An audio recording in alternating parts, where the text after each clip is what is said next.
To make it perfect, maybe you need to move a little bit because your head is hiding some of the text. In the yes, it's a little bit more. It's okay.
Okay, ladies and gentlemen and distinguished guests.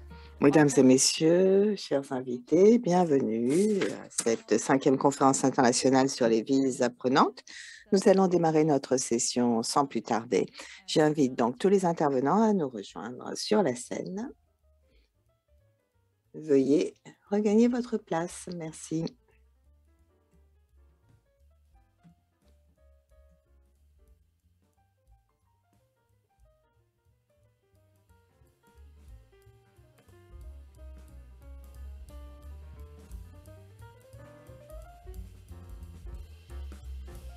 Okay, please, all speakers, please come up. Donc, j'invite une fois encore tous les intervenants à nous rejoindre sur la scène.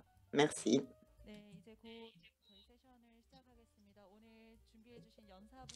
Nous allons commencer notre session bientôt. Alors, je vous prie de monter sur la scène, les orateurs, s'il vous plaît.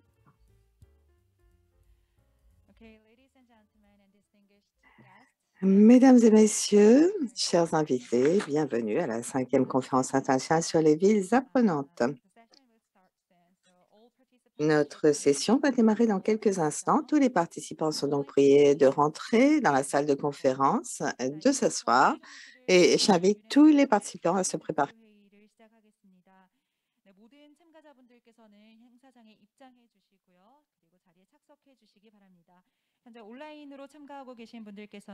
Nous ouvrons la conférence internationale des villes apprenantes. Il y a des services d'interprétation fournis pour le français, l'anglais, l'espagnol et le coréen. Veuillez utiliser vos récepteurs, 1 pour le coréen, 2 pour l'anglais, 3 pour le français et 4 pour l'espagnol.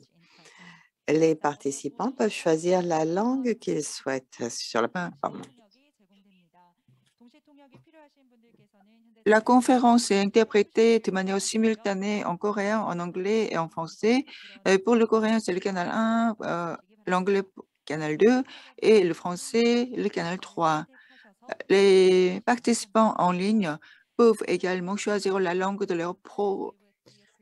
Pour le bon fonctionnement, pour le bon déroulement de la conférence, nous vous invitons à mettre vos téléphones sur silencieux. Pour les participants en ligne, je vous prie de bien vouloir couper votre téléphone ou couper le son. Pour éviter toute propagation de la COVID, veuillez porter un masque. Il est demandé de garder votre masque en place. Nous demandons à tous les orateurs de garder leur masque.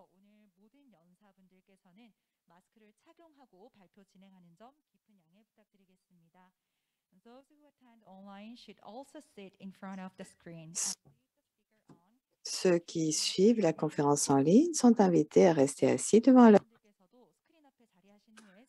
Pour les participants en ligne, vous pouvez laisser votre haut-parleur, mais par contre, couper le son du micro. Si vous n'entendez pas le son ou vous rencontrez des difficultés techniques, veuillez contacter le technicien. Si vous entendez des bruits ambiants, vous pouvez laisser un message Mesdames et messieurs, avec la fonction. chers invités, bienvenue à cette 5e conférence internationale sur les villes apprenantes. Je suis votre maître de cérémonie pour aujourd'hui. Il y a donc des personnes dans la salle, d'autres en ligne, mais nous allons en fait entendre différentes opinions sur la question renforcer l'apprentissage pour la santé dans le contexte des villes apprenantes. Et je vais donner la parole à Madame Nicolas Gray, qui est notre modératrice aujourd'hui. Est-ce que vous êtes connecté? Oui, absolument.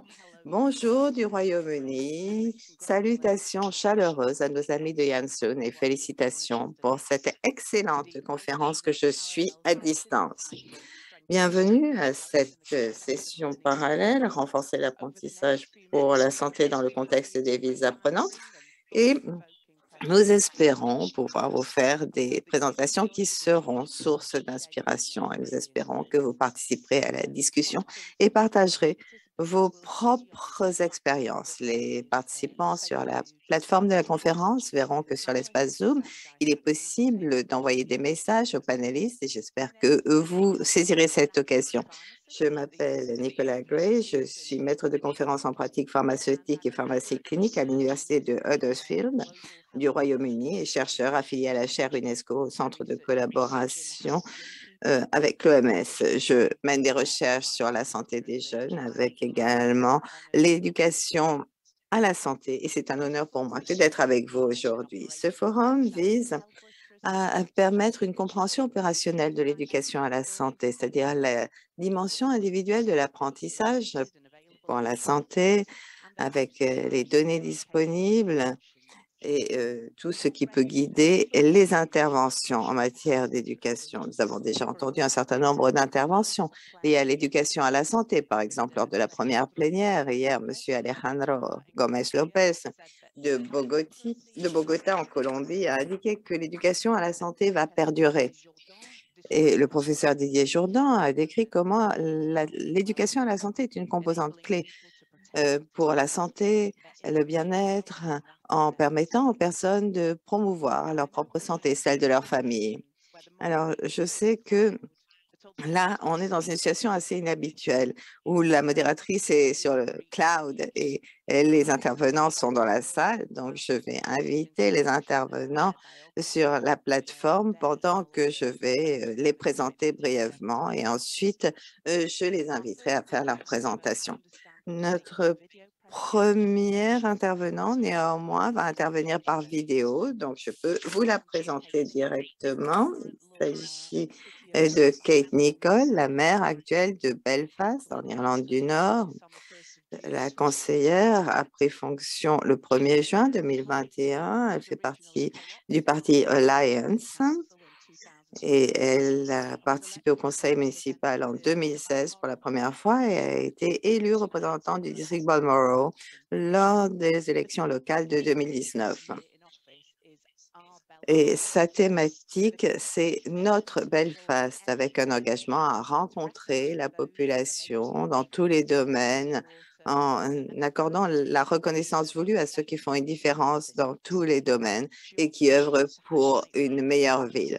Elle souhaite également mettre en avant la voix des enfants et des jeunes au cours de son mandat et de défendre l'action sur le changement climatique et l'environnement. Nous félicitons la maire de Belfast ainsi que la ville pour effectivement le prix et que la ville s'est vue décerner. Elle nous envoie une présentation vidéo. Bonjour à tous, je suis Kate Nicholl, maire de Belfast et je suis ravie de pouvoir vous présenter aujourd'hui cette allocution et je suis désolée de ne pas pouvoir être parmi vous en personne. Alors, Belfast est une ville apprenante, cela figure dans notre charte. Nous travaillons sur une définition de l'éducation à la santé qui a été convenue, ça n'est pas toujours facile. Et la ville saine, Belfast, donc Belfast fait partie du réseau de l'OMS et notre objectif est de faire en sorte que Belfast soit une ville plus durable, plus saine et nous travaillons en collaboration avec nos partenaires de la ville pour élaborer des informations fondées sur des données factuelles pour prendre des décisions éclairées. Alors, il est important d'avoir une vision globale et nous reconnaissons les déterminants qui ont une incidence sur la santé, tels que l'emploi, logement, etc. Et il est extrêmement important de comprendre cela pour la planification et pour favoriser la sensibilisation. La collaboration est essentielle pour nous. Le groupe de travail sur l'éducation à la santé a été mis en place pour identifier les priorités et d'autres partenariats travaillent sur des solutions numériques telles que Smart Belfast et Ville de l'innovation et nous collaborons entre différents secteurs. Et cela est essentiel pour collecter, partager et analyser les données. Donc, quelle est notre approche en matière de données? Il s'agit de mesurer, cela est fondé donc sur les résultats. Il y a donc une approche de responsabilité fondée sur les résultats qui met l'accent sur les résultats et l'impact sur la vie des citoyens. Nous mesurons le bien-être tout au long du cycle de vie de notre population avec des indicateurs de performance et nous recueillons des données factuelles auprès de diverses sources. Et l'un de nos résultats clés, c'est que notre ville doit être un endroit où chacun pourra être en bonne santé et jouir de bien-être d'ici à 2025. En ce qui concerne l'assurance qualité, nous utilisons des données fiables et nous œuvrons pour innover. Nous travaillons avec notre centre de recherche d'excellence. Nous nous attachons à créer une culture des données parmi les partenaires de la ville. Nous cherchons des solutions innovantes grâce aux technologies intelligentes et nous avons pour ambition de créer une plateforme de données de la ville normalisée. Alors, on ne peut pas ignorer les effets de la pandémie, bien sûr. Nous n'avons pas de données officielles sur l'éducation à la santé en Irlande du Nord, mais sur la base des recherches entreprises en Angleterre et en Irlande, les experts estiment qu'avant la pandémie, environ 40% des personnes d'Irlande du Nord avaient une éducation limitée à la santé. Et la pandémie, effectivement, a mis en exergue ce faible niveau d'éducation à la santé comme problème mondial, et notamment parmi les populations les plus vulnérables. Alors, qu'est-ce que nous avons fait pour améliorer l'éducation à la santé à Belfast?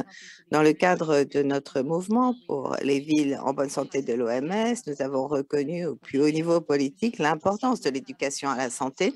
Nous avons mis en place un groupe interinstitution qui travaille pour améliorer de façon systématique l'éducation à la santé et la collecte de données à Belfast. Nous sommes engagés à collaborer avec différentes agences qui fournissent des services pour permettre à la population de faire des choix sains et faciles. Et nous avons appuyé un grand nombre de programmes qui ont offert aux personnes et aux communautés les compétences pour reconnaître les personnes en tant qu'atout clé de la ville.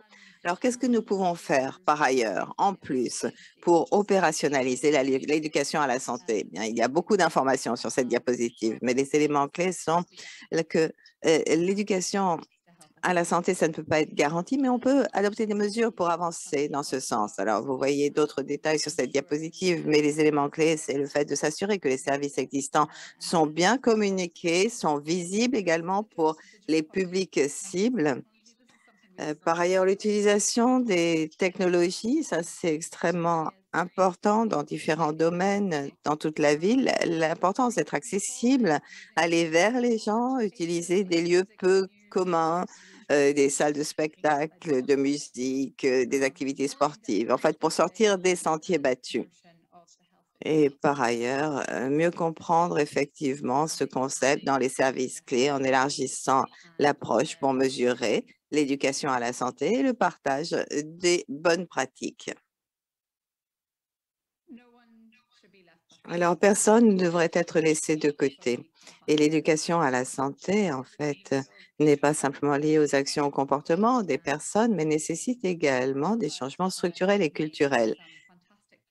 Belfast a fait des progrès fantastiques ces dernières années, mais nous reconnaissons bien qu'il reste encore beaucoup à faire. Et en tant que ville, nous sommes engagés à suivre cette trajectoire. Nous procédons à un examen de toutes nos structures qui cherchera des moyens inclusifs et innovants de renforcer notre engagement à l'éducation à la santé, car personne ne doit être laissé de côté. Je vous remercie.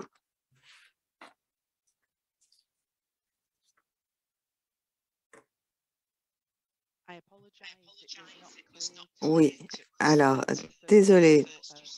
Au début, effectivement, vous avez vu un écran noir, mais nous avons pu néanmoins entendre Madame Kate Nicole. Alors, je ne sais pas si on peut vous rediffuser ce que vous avez raté. Nous verrons si c'est possible à la fin de la session, puisque je ne suis pas sûre que nous ayons le temps.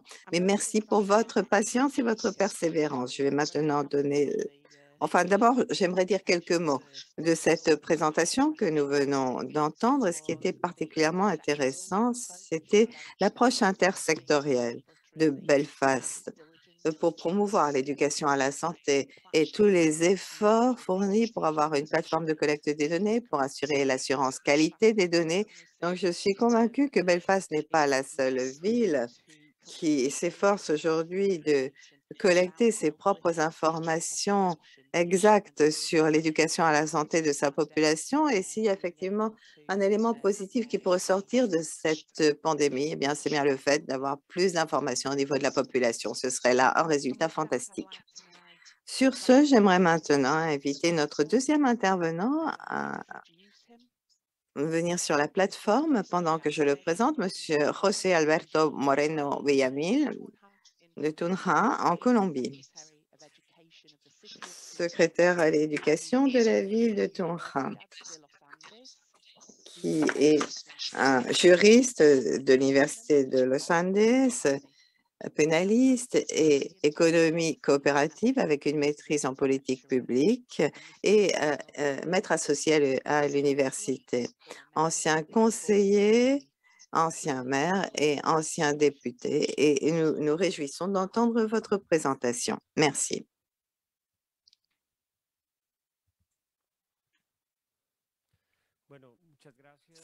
Merci beaucoup. C'est un grand plaisir pour moi que d'être ici et de représenter ainsi la Colombie, pays qui, sur le plan de l'éducation, opère une transition en situation de post-conflit après de nombreuses années de guerre et un processus de paix qui a été signé il y a 5 ans de cela. Et sur le plan de l'éducation, on peut dire que effectivement le système est en train d'être renforcé et soutenu. Mon maire, le maire de Tunja, qui est une ville de 108 000 habitants, est un médecin, le docteur Alejandro Funeme, homme sensible à l'intersectorialité, à la capacité de faire dialoguer les secteurs, l'éducation, la santé, et à générer un grand nombre d'espaces d'interaction.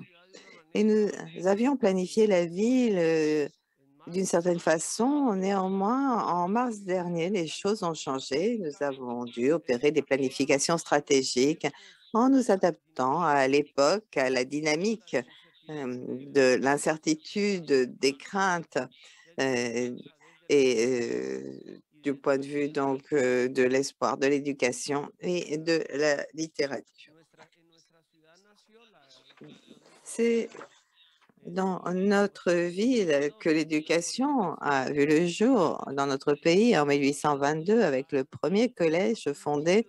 Et donc notre tradition en matière d'éducation nous a permis de continuer à réfléchir à cette question. Et l'année dernière, nous sommes devenus ville apprenante, même au milieu de ces incertitudes, de tant de thématiques nouvelles, de domaines totalement nouveau en période de pandémie. Eh bien, notre tradition en matière d'éducation nous a donné un socle solide pour générer une cohésion du point de vue de l'éducation.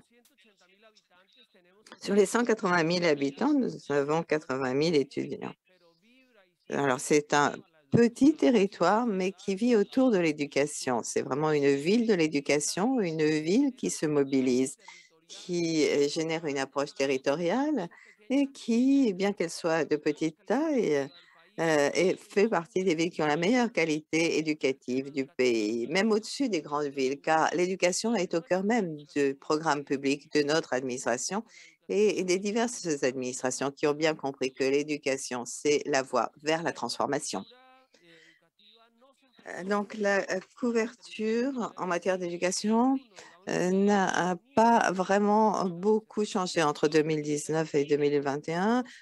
Nous avons maintenu la scolarisation. Nous avons en fait, sur les 23 000 élèves dans les écoles publiques, et en fait, vous voyez que on a un concept d'inclusion également, 1000 enfants, donc victimes de conflits ou effectivement souffrant de handicap. Donc, nous avons une volonté d'inclusion. Et nous avons mis l'accent sur la qualité, l'écriture, les récits, la narration. Et au cours de la pandémie, nous avons invité à écrire, à lire, à faire des livres, vous voyez, des livres écrits en période de pandémie, pas seulement sur l'éducation, mais aussi pour la santé mentale, pas seulement des enfants, mais aussi des enseignants, des familles. Et nous pensons que la narration, la langue, c'est une façon de promouvoir une intersectorialité entre l'éducation et la santé de la communauté éducative et de la communauté en général. Nous continuons à nous préparer. Et au sein des familles, alors nous avons beaucoup travaillé pour favoriser et renforcer le noyau familial, générer des espaces de lecture, des tâches collectives et donner à la famille un poids central avec de nouveaux rôles parentaux, de nouvelles tâches pour les familles qui se sont rapprochées du processus parce que bon nombre d'entre eux ne savaient pas comment fonctionnait une salle de classe.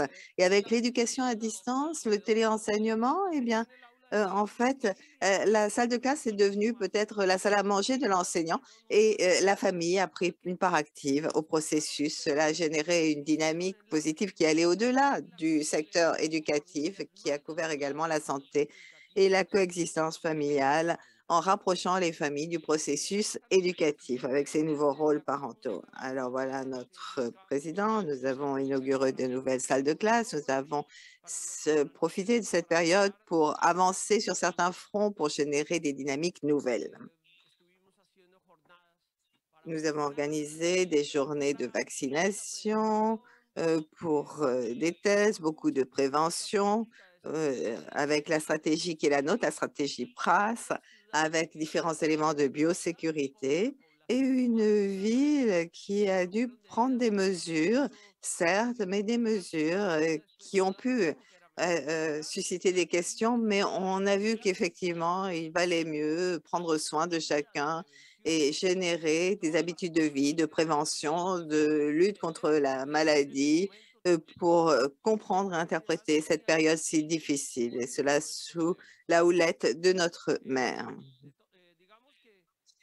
Alors, on a élaboré une stratégie de santé et d'apprentissage transversale qui a couvert un grand nombre de secteurs, bien au-delà des salles de classe, avec le concept de ville apprenante.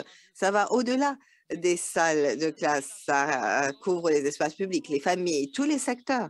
Et c'est un modèle de ville où nous éduquons partout et tout le temps. Et pas seulement dans la classe, pas seulement pour avoir un diplôme ou une bonne note, mais nous éduquons pour la vie. Et c'est ça ce qui est important pour la réconciliation, puisque c'est cette période que traverse le pays avec des clivages, avec un grand nombre de difficultés. Mais on voit que l'éducation, c'est la voie de l'espoir. Alors, l'alimentation scolaire, ça a été partagé avec les familles. Il y a le programme d'alimentation scolaire qui a été apporté non seulement aux enfants, mais aux familles, parce que effectivement, du fait de la pandémie, il y a eu beaucoup d'inégalités et on ne pouvait pas parler de santé publique alors que les gens avaient faim. Donc, il était nécessaire de renforcer l'éducation, mais également de travailler sur l'alimentation scolaire, pas seulement pour les enfants, mais aussi pour les familles. Donc, voilà un cours que nous avons réalisé avec les vendeurs ambulants dans la ville, des cours d'anglais. Nous avons travaillé avec eux pour leur enseigner l'anglais en disant il faut éduquer pas seulement les jeunes, mais l'ensemble de la population.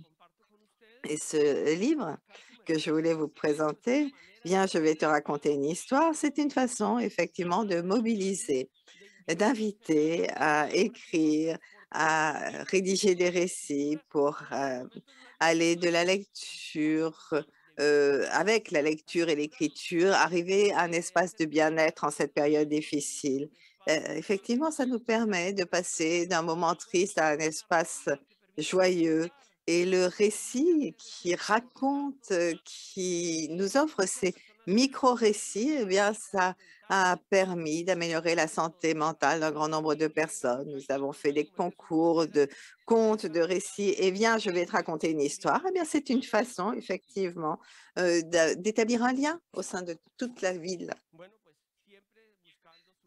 Alors, toujours dans l'optique de surmonter les défis, en parlant là de biosécurité, en travaillant de façon structurée, articulée, nous avons effectivement coopéré au niveau du secrétariat de l'éducation et de la protection sociale pour protéger les établissements, mettre en place des protocoles, mettre en place des mesures rigoureuses de sécurité, des gestes barrières pour permettre un retour progressif, responsable en surmontant un grand nombre d'obstacles. Il y a des secteurs qui ne souhaitaient pas revenir et avec le retour des enfants dans les salles de classe, un grand nombre souhaitaient aussi en fait en profiter pour améliorer leur propre popularité. Mais l'éducation va bien au-delà de ces vanités. C'est un beau secteur qui dépasse les attentes particulières et représente un intérêt général. Et dans ce dialogue intersectoriel, ce dialogue de savoir, nous avons pu structurer un processus social important. Vous voyez le maire ici, qui travaille sur des tâches d'éducation au numérique. Vous voyez le ministre de l'Éducation qui est venu dans notre ville à 2 reprises, qui a également apporté des équipements, des infrastructures. Mais au-delà de cet aspect matériel, eh bien, le ministre de l'Éducation de la Colombie a généré un programme appelé Contacto Maestro. Et tous les mercredis, même en période extrêmement critique, nous réunissions des milliers de personnes pour parler de l'école. On n'a pas voulu que cette flamme s'éteigne. On s'est assuré qu'elle allait rester allumée, même à distance, mais tous unis, la ministre, le maire, nous avons pu surmonter les différences et adopter une pensée collective. Et ainsi, chacun a participé à ce processus de l'éducation que nous avons pu préserver et nourrir. Alors, nous avons beaucoup mis l'accent sur la biosécurité, avec par exemple des lave-mains portables dans les écoles qui ont été installées. Il fallait préparer les établissements au retour des enfants de façon très responsable. Les enfants sont restés chez eux très longtemps, plus d'1 an, et le retour dans les salles de classe a dû être planifié. Alors, ça n'était pas facile, mais il a fallu mener une pédagogie sociale autour de la santé, de l'éducation, de la prévention, de la santé, de la sécurité. Et c'est ainsi que nous avons pu prendre soin de chacun. Nous avons signé avec Villa Maria, avec mon ami Gabriel et 2 autres villes de Colombie, des accords de coopération, des protocoles de coopération ici avec Rio Negro et Mambi Negro.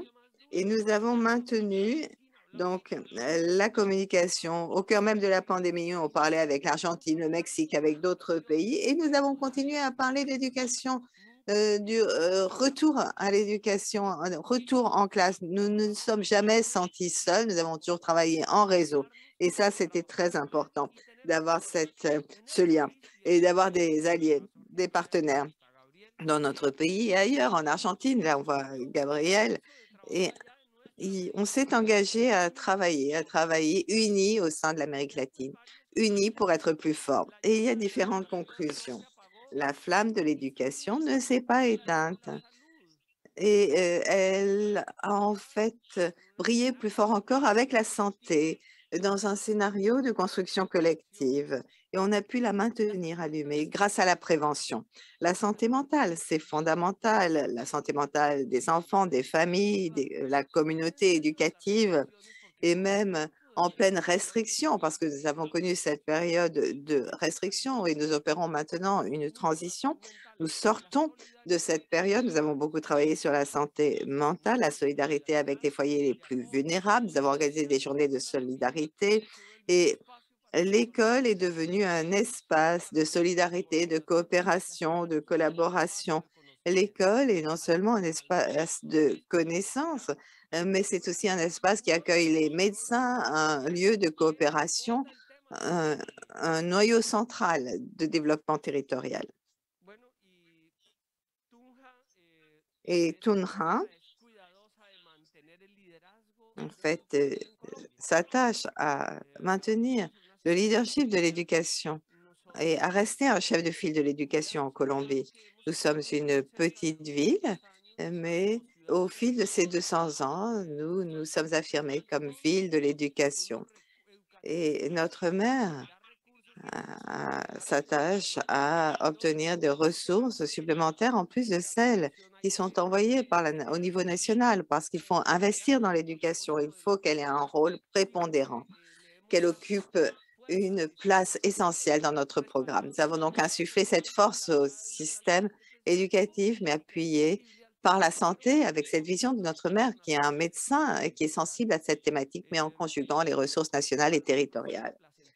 Donc, ça a été un plaisir pour nous que d'être ici. Être une ville apprenante, c'est un défi permanent. Et être ici, en Corée, c'est quelque chose que nous apprécions vivement, ainsi que la possibilité de rencontrer des personnes du monde entier, comme Gabriel, Philippe, Si-Young. Nous comprenons ainsi que l'éducation est un processus de tous construit sur la base du territoire qui va au-delà de la connaissance, qui intègre des secteurs tels que la santé, qui permet de construire une citoyenneté, de façonner les vies. Et la Colombie estime que l'éducation, c'est aussi la voie vers la paix qui permet de surmonter les divergences et construire des visions communes, y compris avec nos frères vénézuéliens qui ont dû partir de leur pays. Nous avons reçu 2 millions, nous les avons intégrés dans notre système éducatif. L'éducation véritable et solidaire, durable. Mais ce qui est fondamental, c'est qu'elle est inclusive et équitable. Je vous remercie.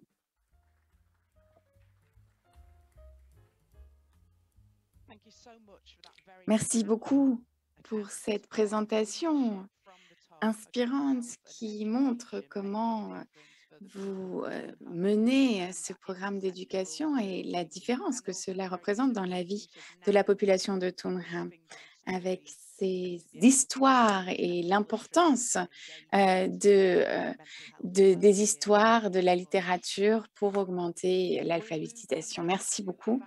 Nous allons tout de suite passer à notre troisième intervenant, Monsieur Gabriel Antonio Rios. Il est coordinateur du projet Ville apprenante de l'UNESCO à Villa Maria, en Argentine. Il est également professeur de philosophie et docteur de la liturgie sacrée de l'Université de Sant'Anselmo à Rome. Il est également membre de l'Orchestre philharmonique de Santa Maria et il a coordonné ce programme des villes apprenantes depuis 2016 à Villa Maria, lorsque la ville a rejoint le réseau et ensuite elle a reçu le prix de l'UNESCO des villes apprenantes. Vous avez la parole. Merci beaucoup pour cette présentation, chère maire, chers représentants des villes apprenantes, chercheurs, collègues, amis. C'est un plaisir pour moi d'être ici, de participer à ce panel. J'ai hâte d'écouter tous mes collègues et d'apprendre de leurs expériences et je suis reconnaissante de cette expérience, de cette opportunité de partager avec vous certaines des expériences que nous avons eues dans notre ville, à Villa Maria, en Argentine. J'ai intitulé cette présentation « Apprendre pendant la pandémie ». La pandémie, c'est une difficulté, un défi, une tragédie, mais nous l'avons transformée en opportunité puisque nous n'avions pas le choix. Et nous avons dû travailler à partir de l'éducation, de la santé, en les liant. D'abord, pour des questions pratiques, il a fallu entrer en dialogue entre les domaines de la santé et de l'éducation, puisqu'il a fallu décider ce que nous allions faire avec les élèves des établissements scolaires. Dans le domaine sanitaire, il a fallu se coordonner de façon très pratique et pragmatique. Et puis, après un moment, nous avons eu plus de temps pour réfléchir à un lien intrinsèque qui existe entre la santé, le bien-être et l'éducation, l'apprentissage. Et nous sommes arrivés à quelques conclusions qui, je crois, sont extrêmement puissantes, utiles. Et c'est ces conclusions que j'aimerais présenter aujourd'hui. D'abord, la prévention dans le domaine de la santé, c'est en réalité un processus d'apprentissage. Il faut apprendre à changer ses habitudes alimentaires, à se laver les mains, à introduire l'exercice physique. Et tout cela, donc, cela fait partie de la prévention et c'est un apprentissage. Deuxièmement, la résilience, c'est un autre thème qui nous réunit aujourd'hui, cette conférence. La résilience, c'est aussi un apprentissage. C'est plutôt un apprentissage qui est en rapport avec l'expérience, avec le sens de la vie, la sagesse, la patience.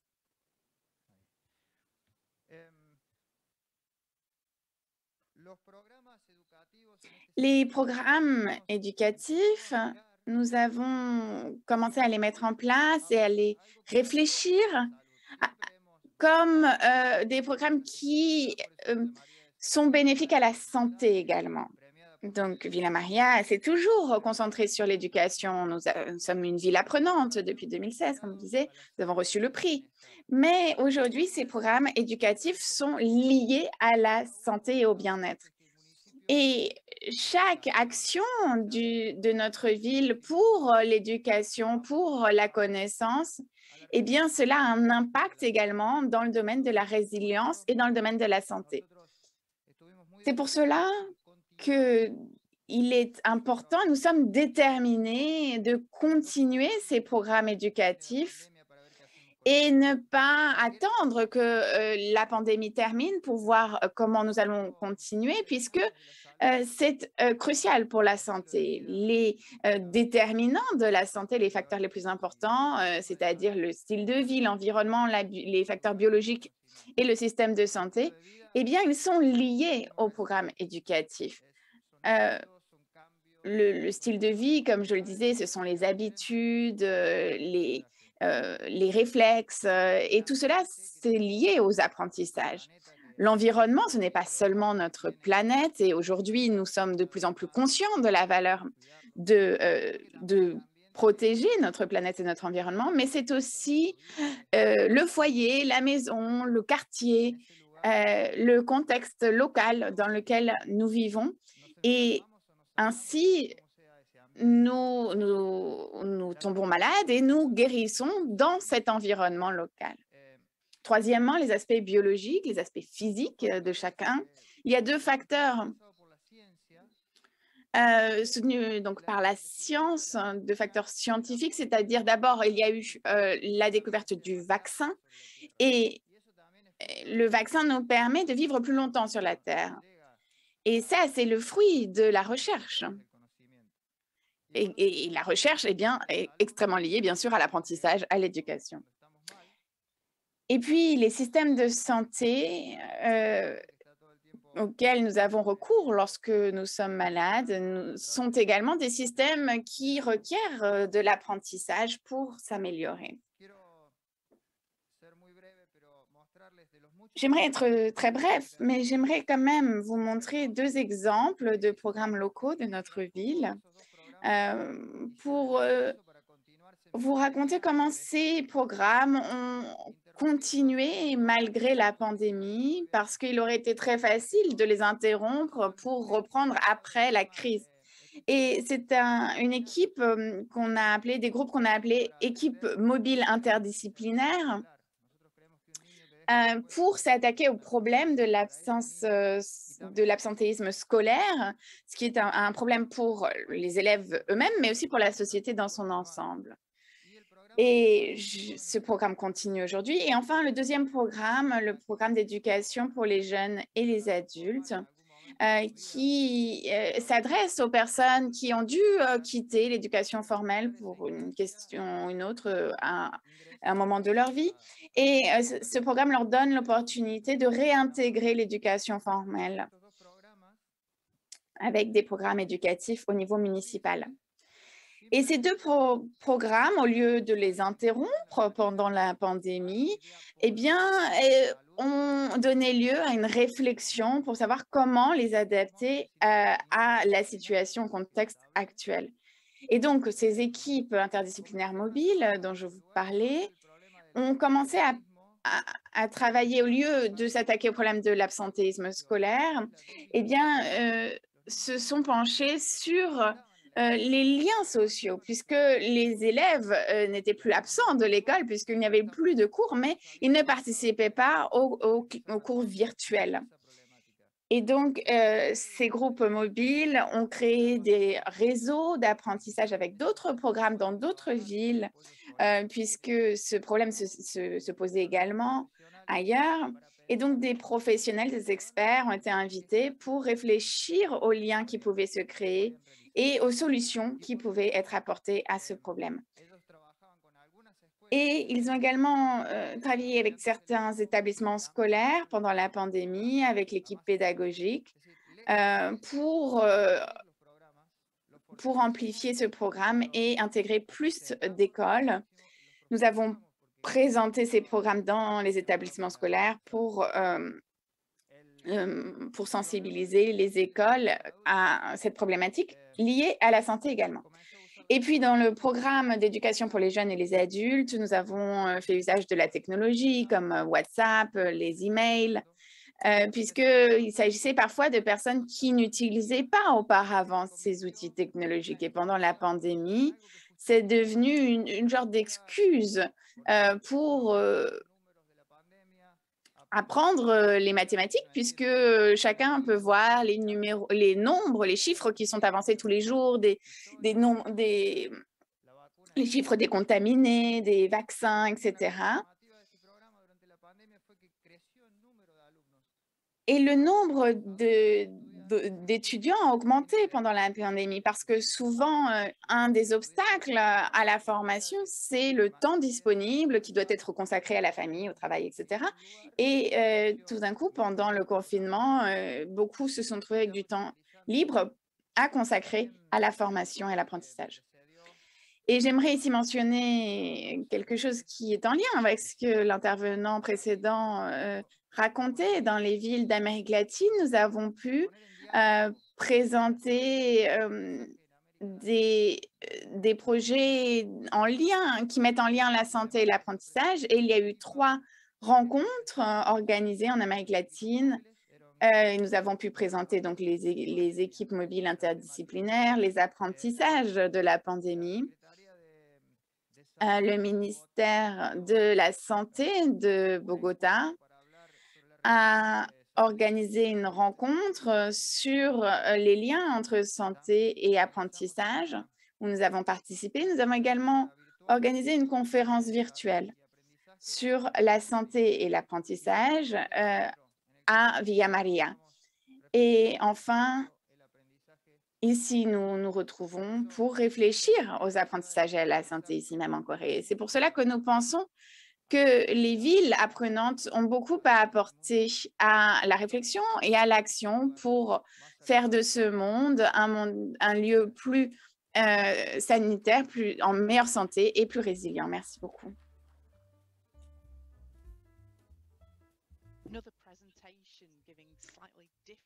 une autre présentation qui parle des aspects légèrement différents des compétences en matière de santé. Je retiens de votre présentation la prévention, la résilience de l'apprentissage, qui sont ces connaissances existentielles et ces compétences, ces attitudes. Et je trouve que c'est intéressant de voir la compétence en matière de santé pas comme une collection de faits et de données, mais comme une manière de naviguer dans les systèmes de santé, dans les différentes connaissances. Et je crois que c'est une vision très complète des compétences de santé. Et j'ai beaucoup aimé aussi la mention des liens et des réseaux nécessaires. J'aimerais maintenant inviter M. Philippe Boélé. Il est le représentant de la ville de Clermont-Ferrand pour les villes apprenantes.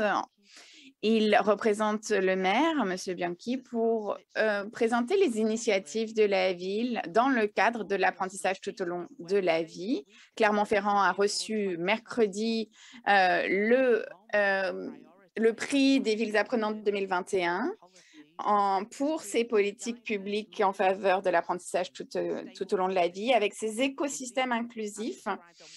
Et n'est-ce pas, comme nous l'avons entendu mercredi, 43% de son budget est dédié à l'éducation et aux jeunes. Clermont-Ferrand a facilité la participation démocratique et l'inclusion et la mobilisation des espaces urbains. Et nous nous réjouissons de vous écouter.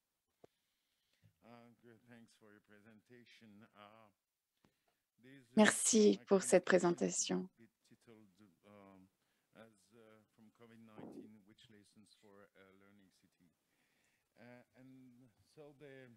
Merci. Effectivement, c'est un honneur d'être ici à cette 5e conférence internationale des villes apprenantes. La citoyenneté pour la santé est un sujet qui a été abordé dans notre ville régulièrement depuis les domaines sanitaires, puisqu'ils recouvrent les villes, mais vont au-delà des frontières des municipalités. Le maire de notre ville a créé des centres médicaux et la crise de COVID-19 a révélé à chacun d'entre nous, plus que tout, le fait que la santé personnelle ne peut pas être restreinte à la sphère personnelle, à la sphère individuelle, mais qu'il s'agissait d'une problématique communautaire, commune, avec des impacts non seulement avec nos proches, sur nos proches, mais aussi sur tous les membres de notre communauté. Nos vies, notre mort, nos corps sont des biens communs. Et il faut se battre pour la préservation collective.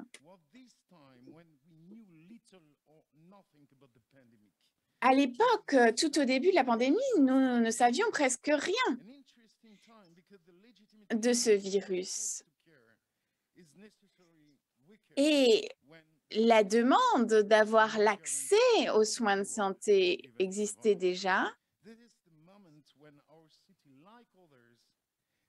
Mais à ce moment-là, notre ville, comme d'autres, ont encouragé la production de masques pour les personnes les plus vulnérables parce qu'il n'y avait pas de masques disponibles. C'est à ce moment-là que nos travailleurs sociaux ont mobilisé des centaines et des centaines de bénévoles dans notre ville pour aider les personnes âgées isolées, les personnes vulnérables, etc. C'est à ce moment-là que nous avons appliqué des mesures de confinement strictes dans nos villes, dans notre ville, même avant les autres villes de notre pays. Nous avons distribué également des tablettes électroniques aux résidents de notre ville lorsque les services sociaux communiquaient quotidiennement sur les chiffres de la pandémie. aucune personne âgée n'est morte dans nos EHPAD, dans notre ville, parce que nous avions les meilleures informations. Et j'aimerais insister. Au pire moment de la pandémie, nous avons montré un sentiment de solidarité incroyable. Et lorsqu'on nous demandait, en temps de guerre, de donner notre vie pour notre pays, aujourd'hui, nous avons changé notre paradigme, un paradigme éducatif, où aujourd'hui, nous pensons à l'échelle mondiale, où la vie des plus faibles parmi nous est une source qui n'a pas de prix et qu'il faut préserver, qu'il faut protéger, où les frontières n'ont plus d'effet. Et comme Didier Jourdan l'a dit, les villes apprenantes ont appris que la santé des citoyens n'est pas seulement liée au système de soins de santé, mais aussi à l'apprentissage, à l'éducation depuis le plus tendre âge.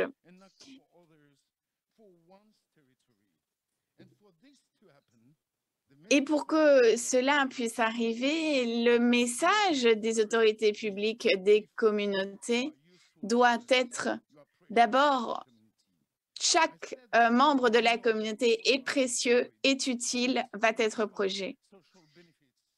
Par exemple, les personnes au chômage qui reçoivent les minimums sociaux doivent pouvoir recevoir les soins de santé nécessaires.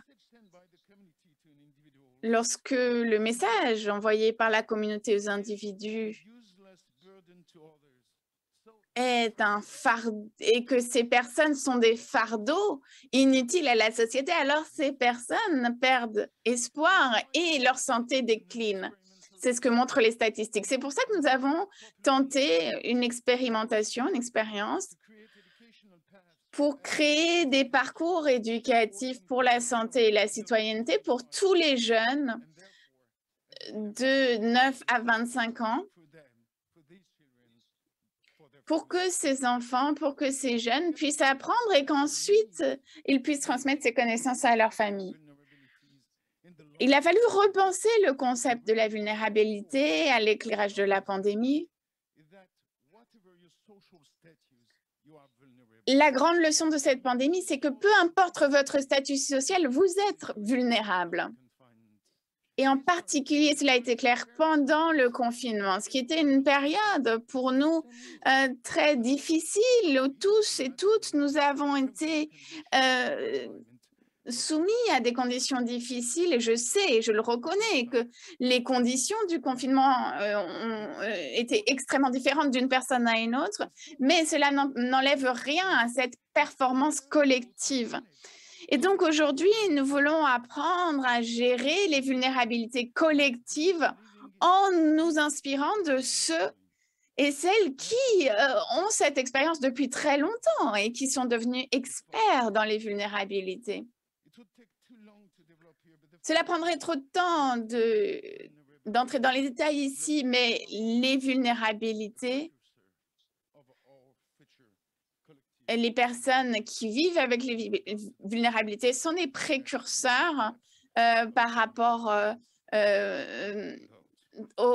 aux effets destructeurs que pourraient apporter les changements climatiques. Il faut pouvoir considérer toutes les vulnérabilités, les placer côte à côte pour que chacun puisse comprendre et analyser ses propres vulnérabilités par rapport aux autres.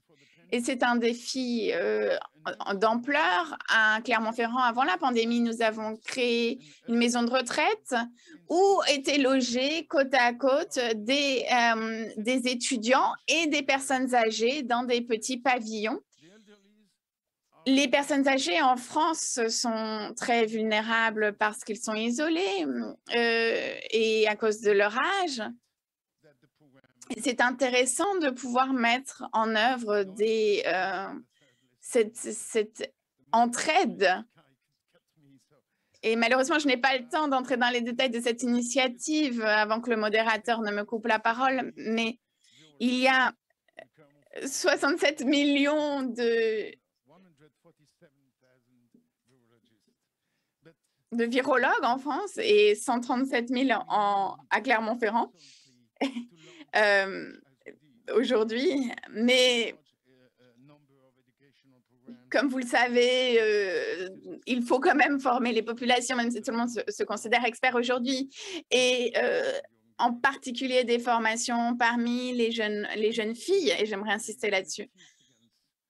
Et enfin, pour conclure, en quelques secondes, j'aimerais citer un livre qui s'appelle « L'entraide », écrit par l'un des plus grands scientifiques et théoristes de l'évolution. Il y a plus de 100 ans,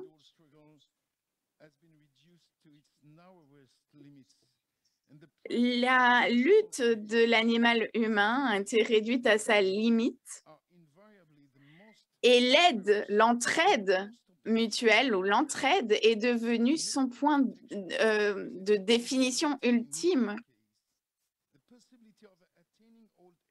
La possibilité d'atteindre un grand âge et d'accumuler des expériences, un développement intellectuel plus élevé et une croissance des habitudes sociales garantissent la sécurité de l'espèce, son extension et son évolution. J'ai failli oublier. Ce n'est pas Darwin qui a écrit cela, mais Inspiat Korposkin, un scientifique qui est mort il y a 100 ans et qui disait que l'entraide est en fait le programme éducatif le plus important pour notre avenir. Merci beaucoup.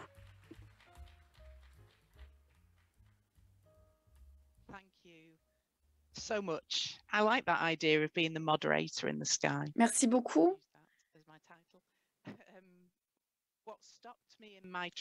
Ce qui m'a marqué dans votre présentation, c'est l'idée de l'impact du message de la société sur les individus. C'est vrai que si vous n'êtes pas considéré comme ayant de la valeur, alors c'est destructeur et cela appartient aux villes, aux sociétés de diffuser ce message et de donner la place à tout le monde.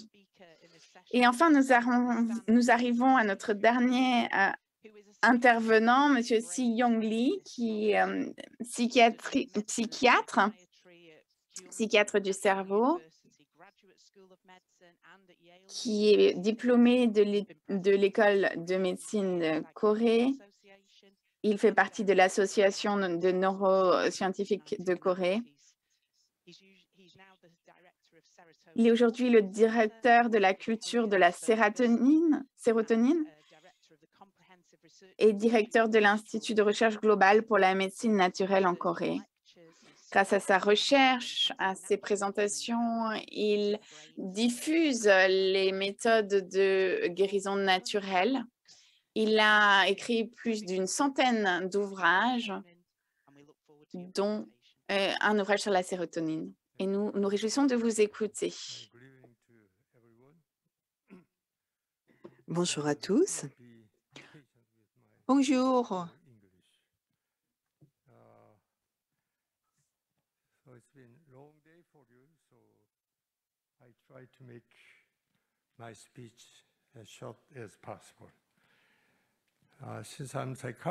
J'essaierai d'être aussi bref que possible. Je suis psychiatre et je vais donc mettre l'accent sur l'éducation à la santé mentale dans la société coréenne.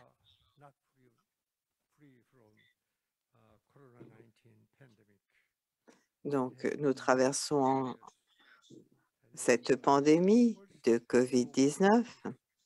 Cela fait près de 2 ans qu'a commencé cette première crise mondiale dans nos vies, qui pèse très lourd sur nos vies, émotionnellement et physiquement. Fatigue, angoisse, le corona blue, dépression et un taux de suicide qui est en augmentation. Donc, nous vivons une période particulièrement difficile. alors que nos économies ralentissent. En tant que psychiatre social, et moi qui œuvre pour le Centre social pour la prévention des troubles mentaux, je dirais que il y a néanmoins un élément positif dans cette crise, c'est que la population coréenne a compris toute l'importance de la prévention. À certains égards, nous, les Coréens, nous sommes assez optimistes.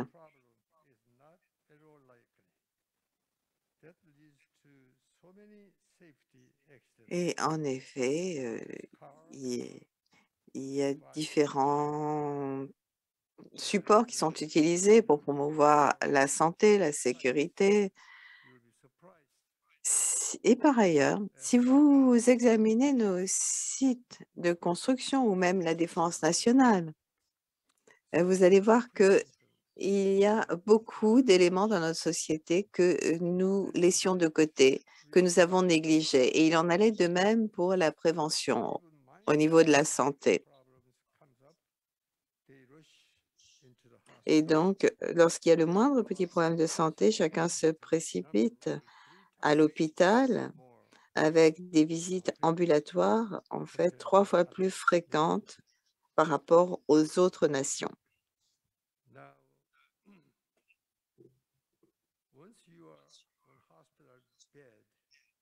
Donc, une fois que vous êtes hospitalisé sur un lit d'hôpital, vous devenez extrêmement passif. Vous êtes démuni.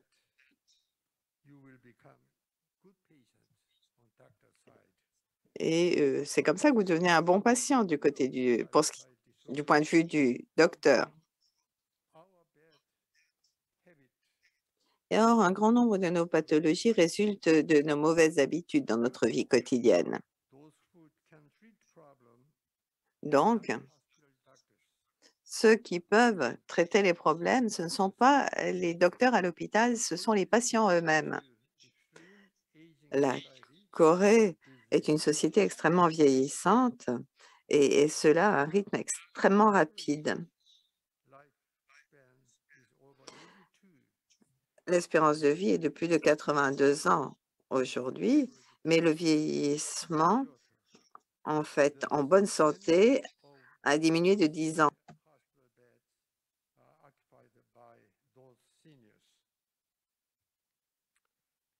The last 10 years of your life stage facing death are really painful and miserable, not only for the patient, but also family members, and become quite a burden on public service. So in order to prevent this kind of disaster, health education for preventive measure is essential than any other field. Yet, as I said before, we don't pay much attention to prevention.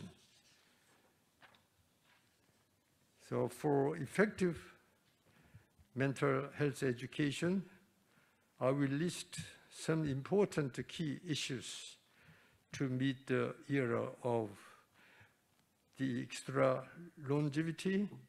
Donc, il faut une longévité et pour cela, la technologie et l'intelligence artificielle peuvent effectivement nous aider. Alors, je vais souligner les 10 domaines que je mets en avant pour mes patients. Il faut en fait envisager avec bonheur le vieillissement. Il ne faut pas le craindre. En fait, les gens craignent de vieillir. Ensuite, il faut que les personnes âgées puissent travailler jusqu'à l'âge de 75 ans ou plus. Je souligne toujours le travail tout au long de la vie. Donc, la longévité, ça veut dire effectivement une société où l'on travaille longtemps.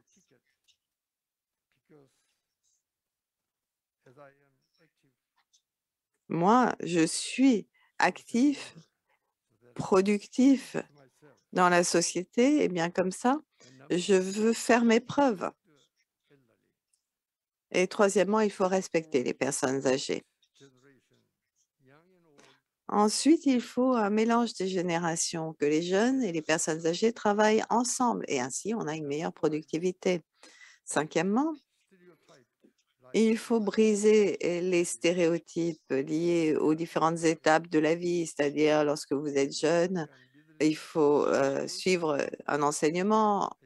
En fait, en période intermédiaire, eh bien, vous travaillez et quand vous êtes âgé, vous prenez votre retraite. Ça, c'est une simplification des étapes de la vie. Et il faut changer les choses en multi-étapes de vie. Sixièmement, il faut faire le travail que les robots et l'intelligence artificielle ne peuvent pas faire. Et je vais mentionner 4 domaines. Alors, de quoi s'agit-il? Tout d'abord, tout ce qui a trait à la compassion, à des échanges sur cette base, comme les services de conseil psychologique. Et il faut aussi donc créer du travail. Et il y a aussi tout ce qui est effectivement compréhension et négociation. Et ça, ce sont des domaines qui ne peuvent pas être couverts par des robots. Ensuite, il faut aussi renforcer la résilience.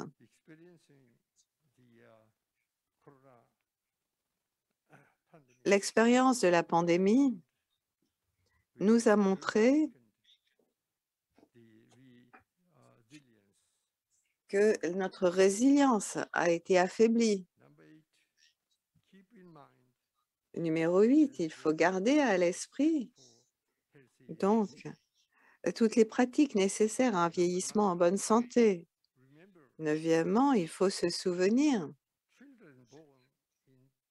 que les enfants qui sont nés en 37, eh bien, la plupart vont vivre jusqu'à l'âge de 103 ans. Donc, le monde regarde la Corée pour voir comment est-ce qu'elle va gérer une société avec une telle longévité. Ensuite, pour le 11, je dirais qu'il y a des industries importantes qui investissent dans les soins de santé.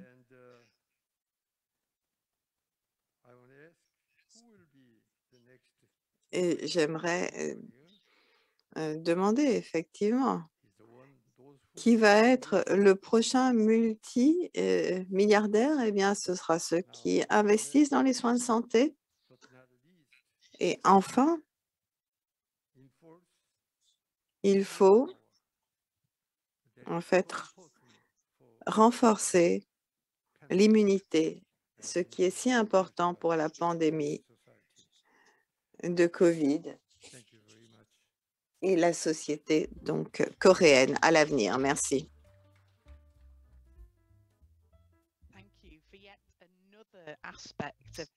Merci pour un autre aspect de l'éducation à la santé et la vie en bonne santé des populations citadines, avec également cet aspect intergénérationnel et maintenir le lien avec la santé mentale et renforcer notre résilience. Alors, j'espère que, tout comme moi, vous avez apprécié ces différentes présentations qui nous ont fait connaître des perspectives différentes qui convergent. Et j'aimerais poser en fait une question aux intervenants. Et ce sera un vrai défi puisque vous n'aurez qu'1 minute environ pour répondre. Si une autre ville vous demandait des conseils, une ville qui essaierait de prendre les premières mesures pour améliorer l'éducation à la santé de sa population, quels seraient les conseils que vous donneriez à cette ville sur la base de votre expérience? Et je vous propose de commencer par Monsieur Moreno Villaville. Vous avez la parole. Un travail d'équipe en couvrant tous les secteurs. En fait, il faut un vrai leadership. On a besoin de chefs de file qui puissent mobiliser, motiver les autres et qui, par-delà les différences, aient des éléments communs. Et en l'occurrence, la protection, le bien-être, le fait de prendre soin de soi pour soi-même, pour les autres. Il faut que ce soit un acte de responsabilité individuelle, mais également de responsabilité commune et collective. Je pense que les territoires qui seront bien apprécier ce moment historique sauront tirer parti de cette intersectorialité si pertinente entre la santé, l'éducation, les apprentissages collectifs, l'inclusion, la durabilité et la résilience.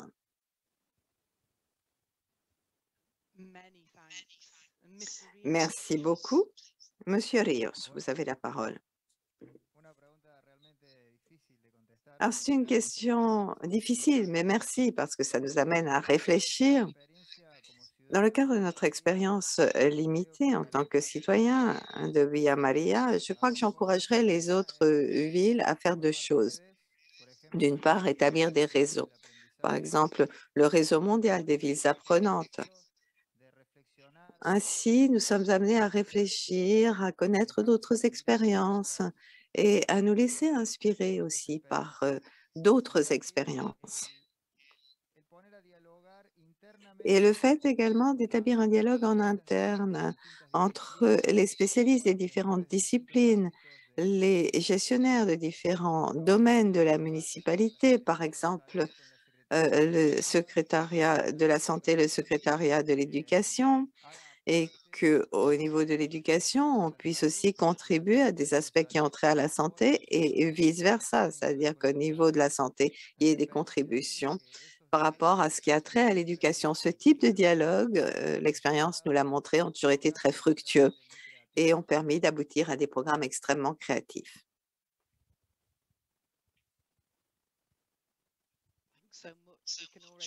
Merci beaucoup. Alors, nous voyons déjà les approches créatives qui ressortent de ces villes. Monsieur Boele, qu'est-ce que vous souhaitez ajouter?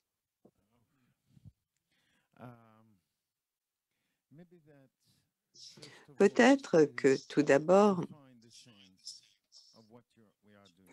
il faut comprendre ce que l'on fait, trouver le sens de ce que l'on fait.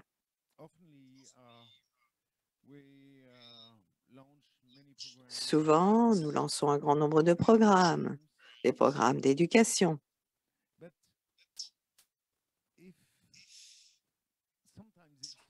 Mais parfois, en fait, j'essaye de trouver le bon terme en anglais, mais parfois c'est comme un catalogue plutôt.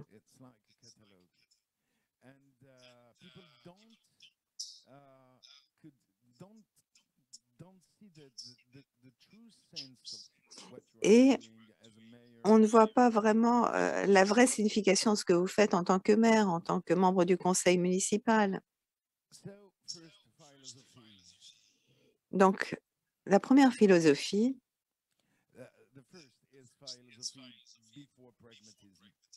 c'est ça, c'est la philosophie avant le pragmatisme.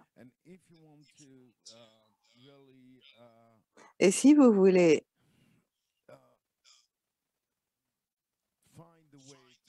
trouver une façon de mobiliser, eh bien, il faut d'abord expliquer ce que vous voulez faire, où vous voulez aller et quel type de société, à quel type de société de ville vous aspirez.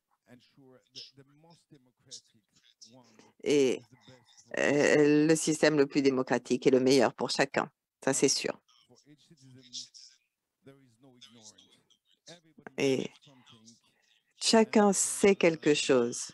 Il n'y a pas d'ignorance qui vaille.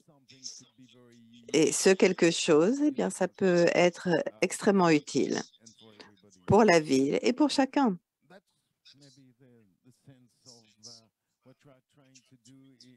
Mais ce que nous essayons de faire à Clermont-Ferrand, même si c'est très difficile, c'est un peu ça, parce que souvent, les institutions sont notre pire ennemi. Je vous remercie. Merci. Ce message était très clair, de même que l'objectif. Monsieur Young Lee, vous souhaitez ajouter quelque chose?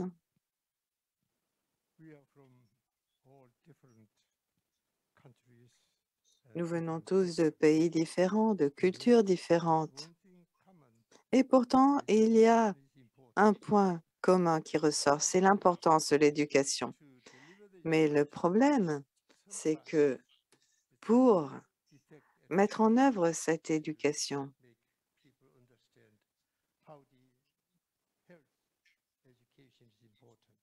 parfois on a du mal à faire comprendre toute l'importance de l'éducation à la santé.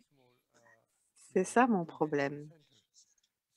Donc, je dirige un centre de prévention et ça a vraiment été le problème que j'ai rencontré. Mais dans le cadre de cette conférence, j'ai appris un grand nombre d'approches possibles en termes d'éducation du public. Merci.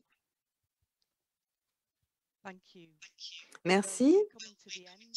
Eh bien, nous en arrivons au terme de cette session. Merci à nos intervenants pour ce début tout à fait enthousiasmant de nos sessions parallèles. Merci aux organisateurs de la conférence, à nos collègues de l'UNESCO pour le soutien apporté à cette session, ainsi qu'à tous les participants pour effectivement tout ce que vous avez pu nous apporter sur l'éducation à la santé, avec des messages clairs sur le leadership intersectoriel, le fait d'apprécier chacun pour ce que chaque personne sait, sa contribution possible tout au long du cycle de vie, le fait d'établir un lien entre l'éducation formelle et d'autres types d'éducation non formelle ou informelle, et le fait d'avoir des messages clés qui mobilisent chacun autour d'un leadership fort. Merci à tous et profitez bien de la journée.